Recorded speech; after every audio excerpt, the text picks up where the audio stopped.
اس بات کا جو اظہار ہے وہ رانا ثناء اللہ صاحب نے بھی کہا ہے۔ رانا ثناء اللہ صاحب نے کہا ہے کہ عمران خان صاحب کو، یعنی انہوں نے ٹی وی پروگرام کے اندر کہا کہ الیکشن سے پہلے عمران خان صاحب کو جو سزا دی گئی ہے وہ لگ یہ رہا ہے کہ اس سے مسلم نون کو نقصان ہوا ہے اور مسلم نون کا ووٹر جو ہے وہ بدزن ہوا ہے اور پاکستان تحریک انصاف کو ہمدردی کا ووٹ بینک ملا ہے۔ اور پھر وہ کہتے ہیں کہ عمران خان صاحب کو جو بھی سزائیں دی گئی ہیں وہ آئین اور قانون کے مطابق نہیں ہیں۔ جب بھی یہ سزائیں جو دی گئی ہیں، یعنی سائفر کیس ہو گیا، عدت میں نکاح کا کیس ہو گیا، یا جو توشہ خانہ کیس میں سزا دی گئی ہے، تو رانا ثناء اللہ صاحب کہتے ہیں کہ یہ جو بھی عمران خان صاحب کو سزائیں دی گئی ہیں، یہ جب بھی کسی ہائر کورٹ کے اندر جائیں گی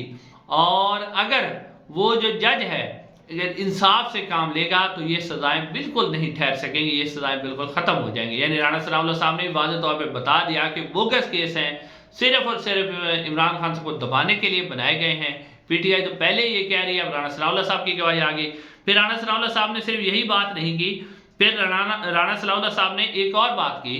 کہ 2018 میں، بلکہ انہوں نے کہا کہ 2011 سے عمران خان صاحب کو لانے کا پروجیکٹ بنایا گیا اور لانے والوں میں انہوں نے اسٹیبلشمنٹ کا ذکر بھی کیا کہ اس وقت کی اسٹیبلشمنٹ انہیں لانے والوں میں تھی، اس کو لایا گیا۔ 2018 کا جو الیکشن ہے وہ ریگ کر کے عمران خان صاحب کو جتایا گیا۔ اب جو ہے پھر اگلی بات آپ نے غور سنی، آگے وہ کہتے ہیں کہ اب عمران خان صاحب کو گرانے کا پروجیکٹ بنایا جا رہا ہے۔ رانا ثناء اللہ صاحب نے اب واضح طور پر کہہ دیا کہ اسٹیبلشمنٹ اور سارے ادارے اس وقت مل کر عمران خان صاحب کو گرانے پر لگے ہوئے ہیں۔ یعنی رانا ثناء اللہ صاحب نے یہ تسلیم کر لیا کہ ایک تو انہوں نے پہلے تسلیم کر لیا ان کے خلاف کیسز بوگس ہیں، اور دوسری بات یہ بھی تسلیم کر لی کہ یہ ساری جماعتوں کو ملایا گیا ہے، ایک چو کا مربع بنایا گیا ہے، حکومت بنائی گئی ہے، اس کے اندر جتنی بھی جماعتیں شامل کی گئی ہیں وہ ساری کے سارے صرف عمران خان صاحب کو گرانے کے لیے اسٹیبلشمنٹ میں اکٹھی کی ہیں۔ اس کے علاوہ رانا ثناء اللہ صاحب سے جب پوچھا گیا کہ محسن نقوی صاحب کیا شہباز شریف صاحب زیادہ طاقتور ہیں، تو انہوں نے کہا کہ جی ہاں بالکل، اس میں کوئی شک نہیں ہے۔ انہوں نے کہا کہ محسن نقوی صاحب کی مہربانی ہے کہ وہ صرف وزیر داخلہ ہی بنے ہیں، اگر وہ وزیر اعظم بھی بننا چاہتے تو بن جاتے۔ انہوں نے کہا کہ محسن نقوی صاحب جو ہیں وہ ہماری حکومت سے بھی زیادہ، ہمارے وزیر اعظم سے بھی زیادہ طاقتور ہیں۔ تو ناظرین یہ بھی رانا ثناء اللہ صاحب نے بتا دیا کہ ہماری حکومت بے بس ہے، شہباز شریف صاحب ڈمی وزیر اعلیٰ ہیں، وزیر اعظم ہیں، ان کی جو اور بلاول بھٹو نے کہا تھا کہ تمہاری ڈوریاں تو کوئی اور ہلا رہا ہے، تو اب ڈوریاں ان کی کوئی اور ہلا رہا ہے۔ یہ بالکل بے بس حکومت ہے، اس کے اپنے پاس کچھ نہیں ہے، اسٹیبلشمنٹ اس حکومت کو چلا رہی ہے۔ آج رانا ثناء اللہ صاحب نے اس بات کے اوپر سے بھی پردہ اٹھا دیا ہے۔ ناظرین اب آتے ہیں اس خط کی طرف جو کہ جسٹس قاضی فیض عیسی صاحب کو لکھا گیا ہے۔ یہ 6 ججز کا خط آیا، اس کے اوپر جسٹس نے پھر سو موٹو لیا، پھر وہ سوشل میڈیا پر تنقید کرتے رہے، اپنی صفائیاں دیتے رہے، اپنے آپ کو بڑا بنانے کے لیے انہوں نے اپنے آئین اور قانون کی باتیں کرتے رہے۔ اور پھر اس کے بعد جو ہے ایک اور خط وہ بھی چیف جسٹس صاحب پاکستان کو لکھا گیا ہے، اور یہ خط لکھا ہے جسٹس محمد ابراہیم خان نے، جو کہ ہائی کورٹ کے chief justice, Peshawar high court کے چیف جسٹس ہیں۔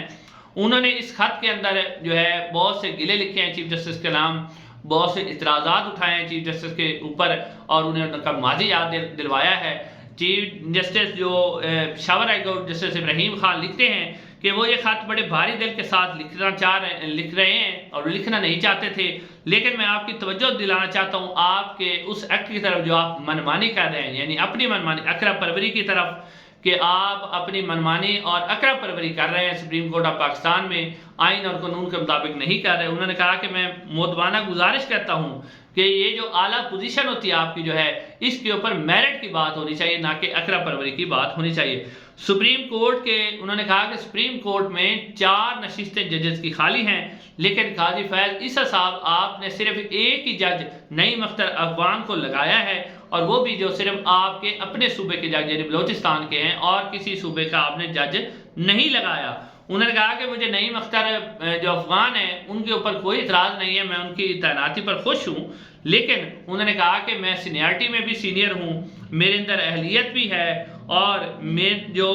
سپریم کورٹ آف پاکستان ہے میں اس میں جوڈیشل کونسل کا ممبر بھی ہوں، اور میں اس اہلیت کا بھی حامل ہوں، لیکن مجھے آپ نے نہیں لگایا، تو یہ آپ کی بددیانتی ہے۔ تو اب جو یہ جسٹس ابراہیم خان جو کہ اب اپریل میں ریٹائر ہونے جا رہے ہیں، ان کا یہ جو خط ہے اس نے بھی واضح اس بات کی کلی کھول دی ہے کہ چیف جسٹس قاضی فیض عیسی صاحب جو ہیں وہ مکمل طور پر اس وقت کنٹرول کے اندر ہیں، اور وہ ان ججز کو سپریم کورٹ آف پاکستان میں نہیں لانا چاہتے جو آئین اور قانون کے طور پہ فیصلہ دیں، بلکہ وہ ایسے ججز کو لانا چاہتے ہیں جو کہ بس act as a chief justice of Pakistan ہی چلتے رہیں۔ ناظرین، اس کے علاوہ آخر میں خبر یہ آ رہی ہے کہ اس وقت پاکستان کو جو اگلے 5 سال میں 120 ارب روپے کی ضرورت ہے، اور وہ 120 ارب روپے حکومت نے پیدا کرنے ہیں۔ تو اس حوالے سے خبر یہ آ رہی ہے کہ جو عوام کے اوپر مزید بوجھ ڈالا جائے گا، 120 ارب ڈالر کی ضرورت ہے، عوام کے اوپر مزید بوجھ ڈالا جائے گا، پیٹرول ڈیزل کی قیمتوں میں اضافہ کیا جائے گا، اس کے علاوہ اشیاء خرد و نوش کی قیمتوں میں مہنگائی کا ایک طوفان آئے گا، اور عوام کی مشکلات جو ہے وہ کم ہوتی ہوئی نظر نہیں آ رہی۔ انشاءاللہ ناظرین، اگلی ویڈیو میں آپ سے ملاقات ہوگی۔ السلام علیکم۔